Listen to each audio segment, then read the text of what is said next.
आपके विचार आ जाएं। आजकल बात तो शूद्र चल रही थी, ओबीसी चल रही थी, ब्राह्मण होते होते अब धर्मी अधर्मी पे आ गई है। अब आप लोग के लिए स्कोप खत्म हो रहा है अग्रवाल जी। बिल्कुल ब्रजेश जी, कहाँ आप इन सब चक्करों में पड़े ब्रजेश जी। चौधरी चरण सिंह जी अंतर्राष्ट्रीय एयरपोर्ट पर लक्ष्मण जी की मूर्ति लग रही है। अब आपको कोई, आप पता नहीं कहाँ किस किस डिबेट में पड़े हुए हैं। मैं कुछ लाइनें पढ़ता हूँ, मुझे लगता है आपका भी दर्द कम होगा। पर्ची डलवा लिया करूं कि आज मुझे किस पर डिबेट करनी है। नहीं, मैं ब्रजेश जी कुछ लाइनें पढ़ता हूँ, आपका भी दर्द कम होगा, आपकी दर्शकों का भी दर्द कम होगा, क्योंकि अब यही बचा है। क्यों व्यर्थ की चिंता करते हो, किससे व्यर्थ डरते हो, कौन तुम्हें मार सकता है। आत्मा ना पैदा होती है ना मरती है, जो हुआ वह अच्छा हुआ, जो हो रहा है वह अच्छा हो रहा है, जो होगा वह भी अच्छा ही होगा।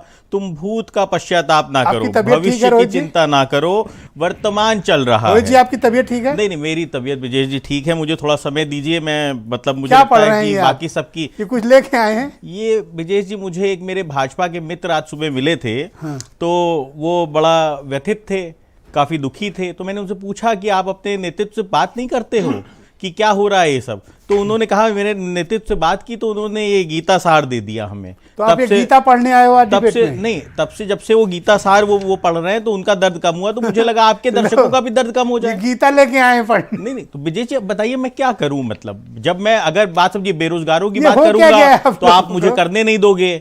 नहीं, आप ब्रजेश जी मुझे बताइए, कॉमेडी सेंट्रल चल रहा है क्या? मैं नहीं, कॉमेडी सेंटर नहीं है ब्रजेश जी, ये तो धर्म पे राजनीति कर रहे हैं ये लोग। चल रहा है और आप मुझे बताइए, मैं बेरोजगारों पे बात करूंगा आप करने नहीं दोगे, मैं किसानों पे बात करूंगा आप करने नहीं दोगे, मैं छोटे व्यापारी पे बात करूंगा आप करने नहीं दोगे। अच्छा बोलो भैया, जो कहना गीता रामायण जो पढ़ना अपनी बारी में पढ़ लो। नहीं, तो मैं क्या करूं आप बताइए। बोलो ना, कौन रोक रहा है? आज जनता व्यथित है, कल बसों का किराया बढ़ा दिया गया, बसों की हालत खस्ता हाल है और किराया बढ़ा दिया गया बसों का।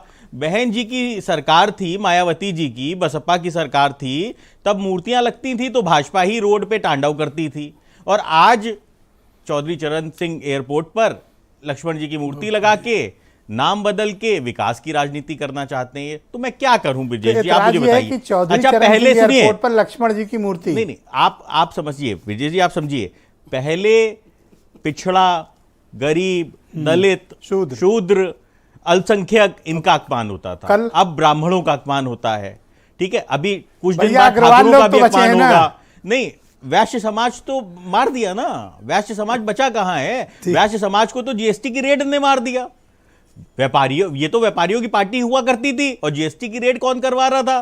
भारतीय जनता पार्टी। मैं खुद गया था भाई गवर्नर साहब क्या निवेदन करने कि ये रेट रुकवा दीजिए, वरना बचे कुचे व्यापारी भी खत्म हो जाएंगे, जो छोटा मोटा व्यापार बचा है। और बाकी अदानी की स्थिति आप देख ही रहे हैं। अपना पॉइंट ऑफ व्यू नहीं विजय जी, आप मुझे ये बताइए, कल मोहन भागवत जी ने जो कहा उससे स्थिति क्लियर हो गई कि स्वामी प्रसाद मौर्य जी को जो 5 साल इन्होंने क्लास दी थी, ठीक है ना, तो यही क्लास दी थी इन्होंने। अब तो स्थिति क्लियर हो गई ना भाई। पहले पिछड़ों का, दलितों का, अल्पसंख्यकों का अपमान होता था, अब ब्राह्मणों का भी अपमान होगा, फिर ठाकुरों का भी अपमान होगा और फिर वैश्य समाज का भी अपमान होगा। तो कुल मिला के सबको, अगर आप जाति के आधार पे ही आपको राजनीति करनी है तो आप फिर कर लो भैया आप ही राजनीति, क्योंकि स्थिति है आप इंसानियत के आधार पे कब राजनीति करोगे? वो ठीक है। नहीं, अब राहुल गांधी क्या कह रहे हैं, उनका प्रवक्ता खुद ही उस पर स्टैंड नहीं ले पा रहा है। तो भाई आप बात समझिए, भाई उनके प्रवक्ता खुद ही स्टैंड नहीं ले पा रहे, खुद ही जलेबी कस रहे हैं यहाँ पे। कौन जलेबी कस रहा है? नहीं, जो राहुल गांधी जी ने कहा है उनके प्रवक्ता को क्लियर करना चाहिए। वो खुद ही नहीं समझा पा रहे हैं कि उन्होंने क्या कहा है क्या नहीं कहा है। वो उल्टा आपके ऊपर डाले दे रहे हैं कि विजय जी आपने क्या कह दिया। मैं तो खुद ही पढ़ दो भैया। आप ही नैरेटिव सेट कर दोगे भाई कि राहुल गांधी जी क्या कह रहे हैं क्या नहीं कह रहे। तो वो तो राहुल गांधी जी ने जो कहा है भैया वो जाने और वो उनके प्रवक्ता जाने। ये राहुल गांधी और सुरेंद्र राजपूत के बीच का आप इतना क्यों अपनाए हुए हो? मुझे तो भैया किसानों के लिए दर्द है। मुझे मेरे गन्ना किसान का रेट बता दो, पेराई सत्र खत्म होने वाला है। ये अंतिम में याद आए हैं किसान। इसके पहले अग्रवाल, पंडित, अल्पसंख्यक सब याद आ रहे थे, अभी अचानक से किसान याद। अब जैसे ही मैंने किसान की बात की आपने तुरंत फिर मुझे कह दिया कि साहब नहीं। इसीलिए तो फिर ब्रजेश जी ये बढ़िया था जो मैं पढ़ना मैंने शुरू किया था गीता सार, ये अच्छा है। क्यों व्यर्थ की चिंता करते हो। और एक चीज बताएं, सुरेंद्र राजपूत ने बहुत क्लैरिटी से अपनी बात कही, कोई जलेबी नहीं बने। आप इस तरह की टीका टिप्पणी ना किया करें। अब भाई सीधी बात है, आपके नेता अगर कोई टिप्पणी करते हैं तो उसके ऊपर स्टैंड लो ना भाई, उस पे स्टैंड लो, उस पे जवाब दो। आपसे पूछ के स्टैंड लेंगे? नहीं, आप उस पे आपने नेता के बयान को आप चाहते हो दूसरा 4 जिले की पार्टी, अब कांग्रेस को समझाओगे? नहीं, उत्तर प्रदेश के अंदर तो इनसे बड़ी पार्टी है हम। उत्तर प्रदेश के अंदर इनसे बड़ी पार्टी नहीं है ब्रिजेश जी। ये गलत बात नहीं, जो भाषा बोल सच्चाई रहे है हो वो आप। सच्चाई है, अब वो तो आप बदल नहीं सकते हो। तो कुल मिला के स्थिति ये है कि भाई जब आप अपने नेता का बयान नहीं पढ़ पा रहे, उसका मतलब कुछ तो कहीं ना कहीं त्रुटि है।